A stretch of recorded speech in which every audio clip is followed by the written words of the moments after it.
இப்போ நம்ம கடாயில தேங்காய் எண்ணெய் ஊற்றிக்கலாம். இதுக்கு கொஞ்சம் தேங்காய் எண்ணெய் ஜாஸ்தி தான் விடணும். நான் இங்கே ஒரு 3 டேபிள் ஸ்பூன் அளவுக்கு தேங்காய் எண்ணெய் விட்டுருக்கேன். எண்ணெய் காஞ்ச உடனே நம்ம தாளிப்பு போட்டுடலாம். கடுகு வெடிக்கட்டும். பாருங்க, இப்ப கடுகு வெடிக்க ஆரம்பிச்சாச்சு. இப்ப நம்ம உளுத்தம்பருப்பும் கடலைப்பருப்பும் போட்டுக்கலாம்.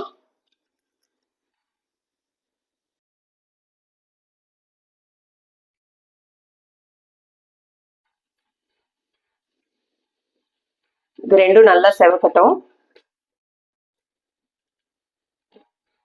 உளுத்தம்பருப்பும் கடலைப்பருப்பும் செவந்தாச்சு. இப்ப நாம இதுல இஞ்சி ஆட் பண்ணிக்கலாம். நெக்ஸ்ட் பச்சை மிளகாய் ஆட் பண்ணிக்கலாம். நான் இங்க ஒரு 5-6 பச்சை மிளகாய் எடுத்து வச்சிருக்கேன். இது சின்ன சின்னதா இருக்கிறதுனால நான் 5-6 எடுத்திருக்கேன். உங்களுக்கு காரத்துக்கு தகுந்த மாதிரி நீங்க ஆட் பண்ணிக்கோங்க.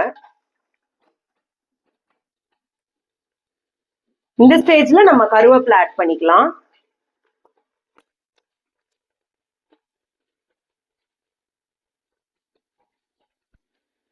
நெக்ஸ்ட் நம்ம ஒரு ஐட்டமா ஆட் பண்ணிடலாம். இப்ப நான் கட் பண்ணி வச்சிருக்கிற ஒயிட் ஆனியன் ஆட் பண்றேன்.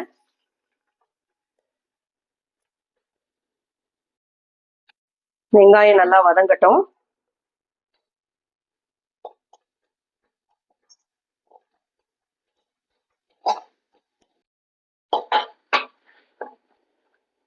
வெங்காயம் ஓரளவுக்கு வதங்கியாச்சு. இப்ப நம்ம இதுல கேப்சிகம், கேரட், தக்காளி எல்லாத்தையும் ஆட் பண்ணிக்கலாம். 1 by 1 ஆட் பண்றேன். பாருங்க, கேப்சிகம் ஆட் பண்ணிக்கலாம்.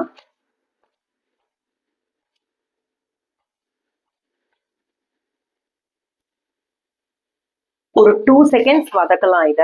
அதுக்கப்புறமா நம்ம கேரட் ஆட் பண்ணலாம்.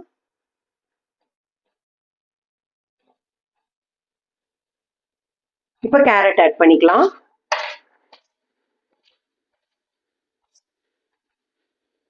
இது நல்லா வதக்கிக்கலாம்.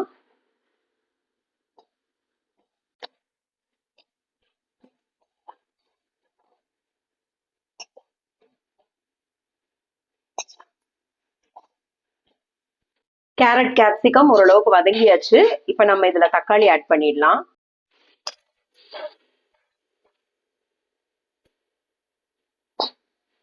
இதையும் நல்லா மிக்ஸ் பண்ணி இந்த ஸ்டேஜ்ல நம்ம இந்த டிஷ்க்கு தேவையான அளவுக்கு உப்பு நம்ம ஆட் பண்ணிடலாம்.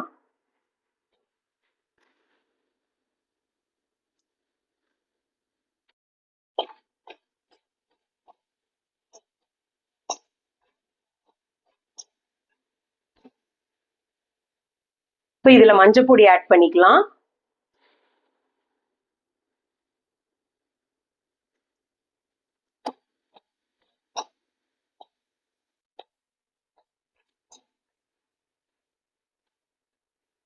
இப்ப நம்ம இதுல இந்த பட்டாணியை ஆட் பண்ணிடலாம்.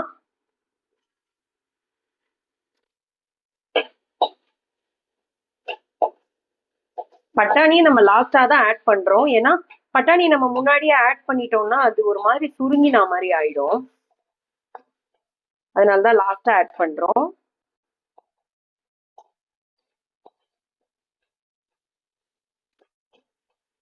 இப்ப கொஞ்சமா கொத்தமல்லி ஆட் பண்ணிடலாம்.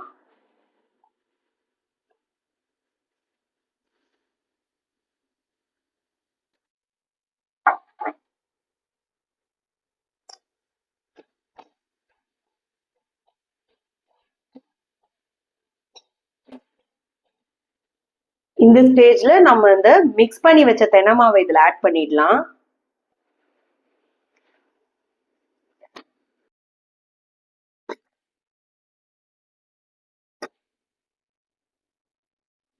நம்ம ஸ்ப்ரெட் பண்ணி ஒரு 2 மினிட்ஸ் அப்படியே விட்டுறலாம். இது ரொம்ப மிக்ஸ் பண்ண வேண்டாம். இப்ப 2 மினிட்ஸ் மட்டும் நம்ம அப்படியே விட்டுறலாம்.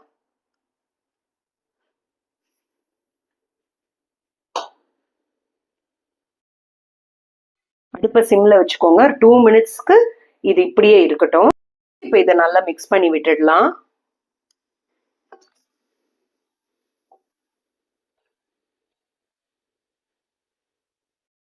நல்லா மிக்ஸ் பண்ணிக்கோங்க. இந்த வெஜிடபிள்ஸும் இந்த தெனமாவும் நல்லா மிக்ஸ் ஆகணும். நல்லா மிக்ஸ் பண்ணியாச்சு. இந்த ஸ்டேஜ்ல நம்ம தேங்காய் ஆட் பண்ணிடலாம்.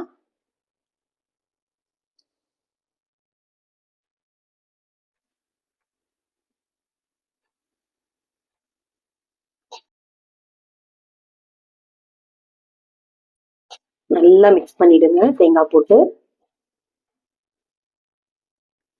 அவ்வளோதான் வியூவர்ஸ், நம்மளுடைய திணை உப்புமா தயாராகிடுச்சு.